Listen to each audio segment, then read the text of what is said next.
Yo, what's up YouTube? This is Reese here from CeeManga and welcome to my review of One Piece Chapter 737 Executive Tower. So you know what, Pika is pretty much exactly as I thought he would be. He can assimilate with the stone. Kind of a little disappointed with this though. Is that, you know, the fact is it's only stone which he can do, so he's like a stone man. I mean, pretty much what, one elephant gun from Luffy could probably make him crumble in that, you know.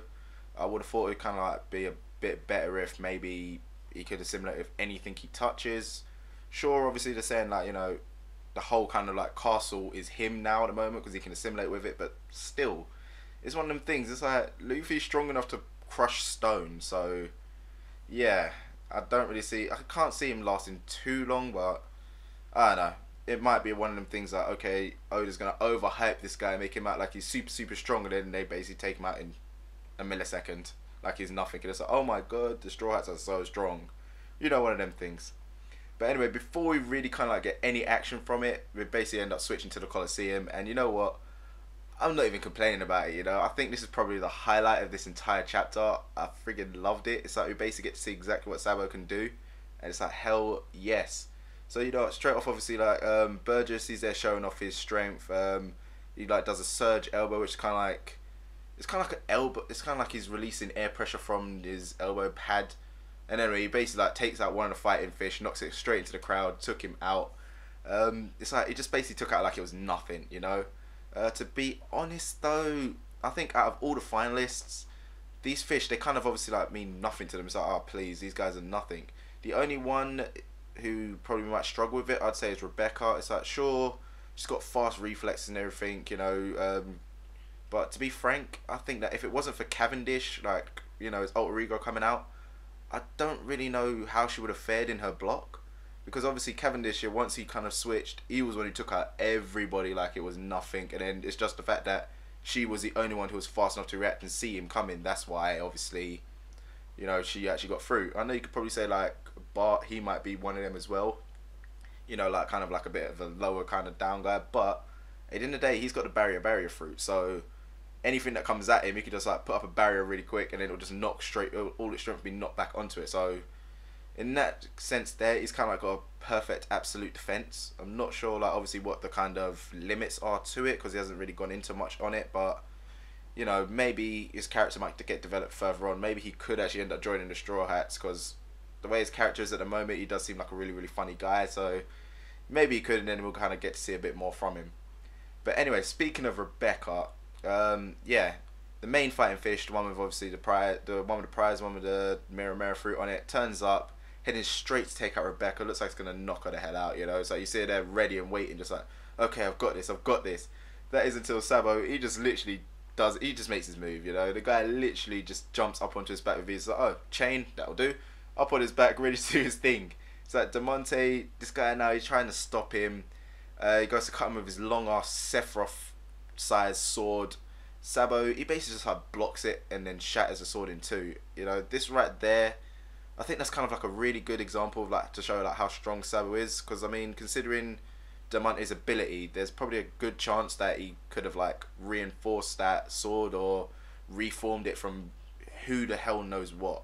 So heck, it could just be a regular sword, but that thing is just way kind of like too long to be just normal, you know. And obviously we've seen him kind of like reshape and reform something before. Obviously with his he reformed his sword before into that weird kind of bull head and then smashed the shit out of someone. So yeah, who knows what the hell that sword's made of. But either way, yeah, it shows off kind of like Sabbo, he's a strong guy. But yeah, the next part here, that just pretty much goes to show exactly how strong he is. It just shows off a lot more of what he can do.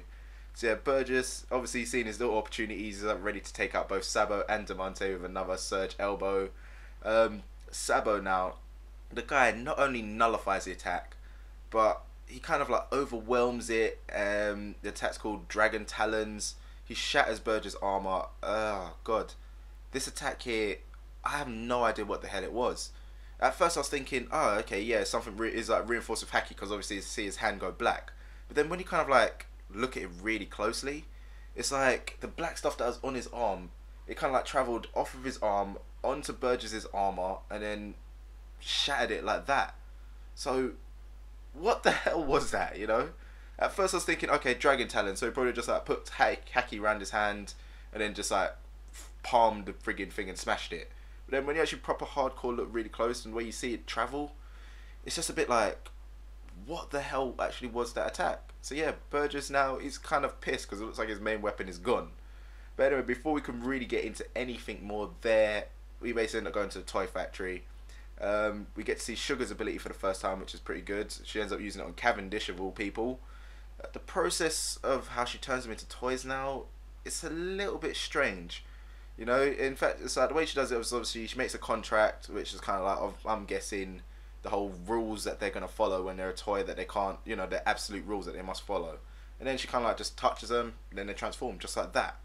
So my kind of guess with this is obviously the whole contract thing is like, okay, you got to shake on the it's like, yeah, shake on it. So her kind of like placing her hand is like her version of like, yeah, let's shake on it kind of thing. She touches them, that's it, contract made. But what's kind of weird is just the fact that it is actually a contract. So that right there would kind of make it sound like the victim would have to agree on, like, you know, literally agree on it first. Otherwise, it won't take into effect.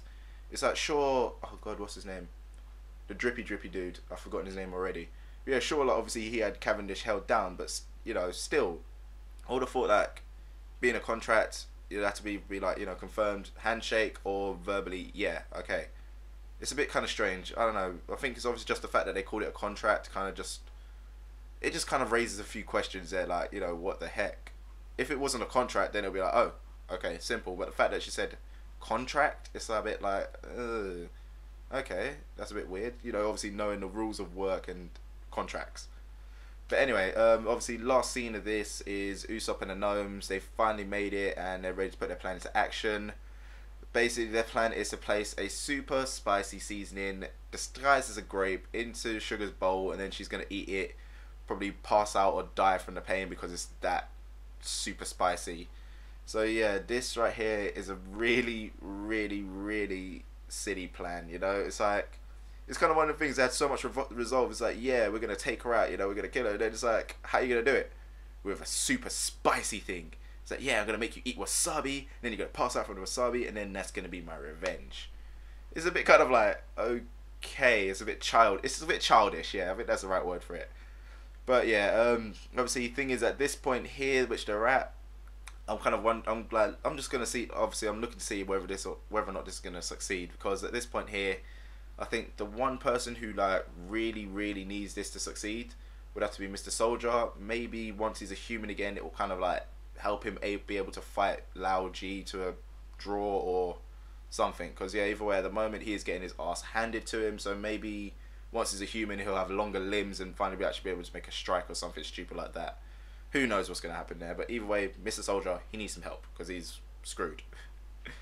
So yeah, that pretty much ends this review. Obviously there is some bad news, which is One Piece is going on break. It won't be back until issue 13, which is, oh god, I don't even know when. I hope it's not obviously the week after next. So yeah, because obviously it's getting interesting at the moment. It's like, damn, just to make it interesting, Oda, you want to cut it.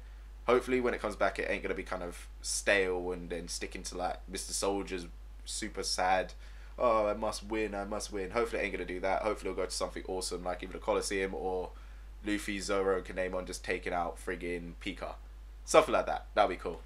So yeah, anyway guys, this pretty much wraps up this review here from me. I enjoyed this chapter, but what did you guys think? Let me know in your comments below. As usual, enjoyed the video, give it a little thumbs up, helps out a lot, and don't forget to check out the other stuff we do on the channel. So I'll see you next time.